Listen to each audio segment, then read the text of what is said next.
የመጀመሪያው ጥያቄ ብዙ ሰው የሚያስበው የጡት ካንሰር የሚከሰተው እድሜያቸው ገፋ ያለ ሴቶች ላይ ብቻ ነው የሚል አመለካከት አለ፣ ወይም ደግሞ ሚስኮንሰፕሽን አለ።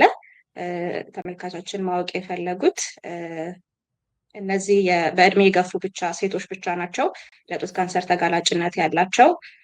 ቅድመ ምርመራውንስ በየትኛው የእድሜ ክልል ላይ መጀመር አለብን? የሚቆምበት የእድሜ ክልል አለ ወይ? ይሄ የጡት ካንሰር ቅድመ ምርመራ የሚል ጥያቄ አንስተውልናል ዶክተር ጅልቻ።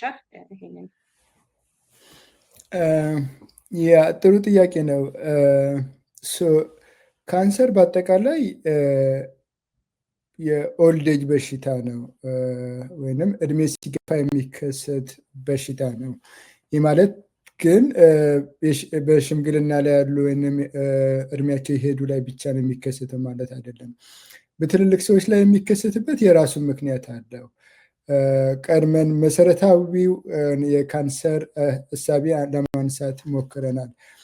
ዶክተር ወንጌል ጥሩ እንዳብራራችው ሴሎች አሉ። እነዚህ ይራባሉ። ሁሌ ሰውነታችን በዛ ሂደት ውስጥ ነው ያለው። ከተፈጠርንበት ከመጀመሪያው ቀን ጀምሮ እነዚህ ህዋሳቶች ይራባሉ በየቀኑ ማለት ነው እና በብዙ ትሪሊየንስ የመራባት ሂደት ውስጥ ነው ያለ ነው በየጊዜው ማለት ነው። በልጅነት እድሜያችን ይሄ በደንብ ትክክለኛ በሆነ ሂደት ውስጥ ነው የሚያልፈው። መራሄ ጂኖቹ በደንብ ፋንክሽን ያደርጋሉ። እያንዳንዶቹ የሰውነት ህዋሶች በደንብ ፋንክሽን ያደርጋሉ። እርጅና እየመጣ ሲሄድ ግን በቀላሉ ስህተት የመስራቱ ነገር እየጨመረ ይሄዳል፣ እነዚህ የመዛባት ሂደቱ ላይ ማለት ነው። ያንን ተከትሎ ነው እንግዲህ ያው ብዙ ምክንያቶች ያሉት እድሜ ሲገፋ የሚከሰት በሽታ የሆነበት ምክንያት። ግን ህፃናቶችም ኢቨን ገና የተወለዱ ህፃናቶችም ጭምር በካንሰር የሚጠቁበት ሂደት አለ።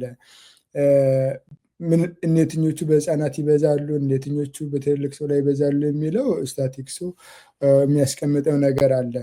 በአጠቃላይ የጡት ካንሰር በብዛት የሚከሰተው እድሜያቸው የገፉ ላይ ነው።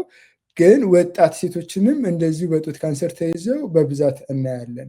አማካይ እድሜውን ከተመለከትን በአሜሪካ ያለው ስታቲክስ የአማካይ እድሜ አንድ ሰው በጡት ካንሰር የሚያዝበት 62 ዓመት ነው። በአብዛኛው 60 ቤት 70 ቤት ያሉ እንዲህ 80 አልፎ አልፎ 90 ቤት ያሉ ሰዎችን እናያለን። አልፎ አልፎ 50 ቤቶች ውስጥ ያሉ ታማሚዎችን እናያለን። የተወሰኑ ገና በ30 ቤት ውስጥ ምናልባት እዚህ ሀገር ባለው ትንሹ ያየሁት 30 ዓመት ውስጥ ያለ ሰው የጡት ካንሰር ተይዘው እንደዚህ አይቻለሁኝ።